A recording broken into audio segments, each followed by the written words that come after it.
What's going on, friends and fans? Ryan Dohrn here, your friendly neighborhood sales coach.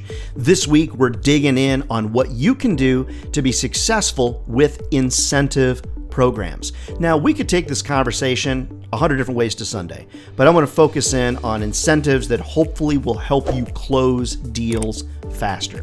Now, some of the things that are also incentive-based, we'll talk about it real briefly, might be for every $100 somebody spends, they get $10 in bonus cash that they can spend towards future buying with you.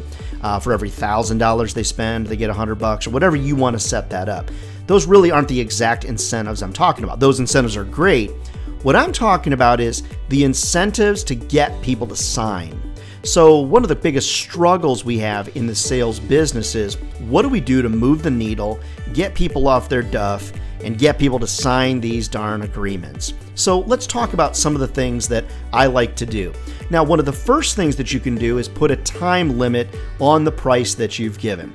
So typically the price product that you're providing is going to be something that maybe there's a 20% discount if you sign by the end of the month. Or you could do a de-escalating incentive. You could say, if you sign this week, it's 30% off, just as an example.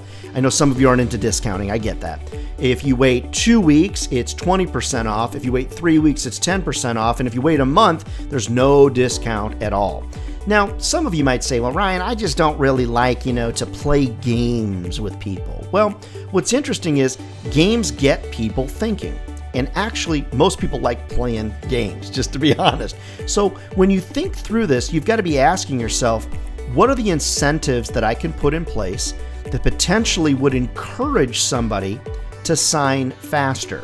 A de-escalating discount is something that does work in a lot of businesses. Now, if you don't like discounting, let's talk about people getting bonuses. Just as an example, I live in the world of advertising sales like a lot of you that watch the show and listen to the podcast. So as an example, we're going to sell advertising in terms of CPM or impressions. So let's just say somebody wants to buy 100,000 impressions of a banner ad campaign. I could say, if you're able to sign by Friday, I can actually take that 100,000 and make it 150,000. But by next week, I've got to free up that inventory and I've got to give that inventory back to other salespeople to sell. So what you can do, though, is get them excited about, wow, if I sign by then, I'm actually going to get a bigger advertising package than I would have normally gotten if I can sign by Friday. Now, some people say to me, yeah, but if they call you back on the next Wednesday, are you really not going to give it to them?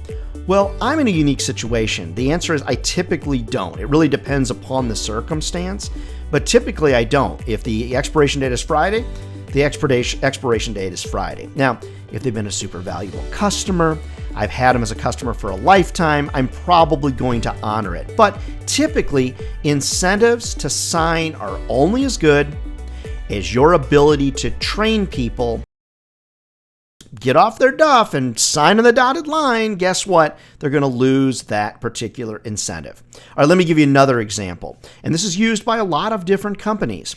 If you sign by a certain date, we're going to give you more money for future services or for future spending.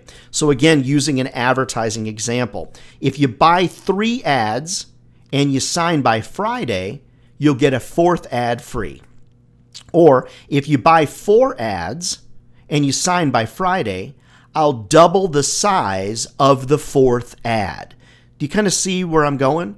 So the interesting thing about this, friends, is that these incentives are not hard to come up with. So if you don't like discounting, let's set that aside. Like, Ryan, we don't discount. Okay, that's fine. Set the discount aside.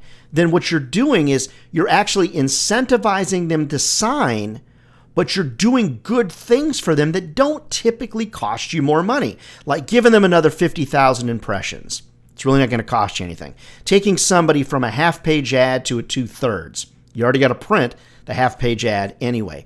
Be thinking about what incentives can we come up with that would get somebody really excited to sign on the dotted line and potentially get more or buy more from us.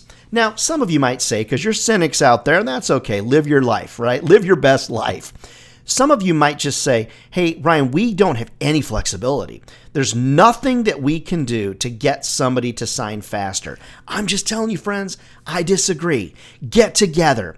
Get creative, because almost everything in life is based upon an incentive. If you sign by this, if you buy this, if you buy 2 of these, you get this. If you think about your life, almost everything operates that way. Even in your love life, in your personal life, if you're nice, it almost always works out better for you, right? I mean, at least it has for me. I've been married 28 years, so I must be doing something right. I'm incentivizing positive behavior, right? So think about it, friends. What could we do as an organization to incentivize people to sign with us in a quicker way? And if you sit down and come up with creative ideas, guess what, friends? Creativity almost always wins out. Hey, friends, never forget, if sales was easy, everybody would be doing it. They're not. We're not crazy.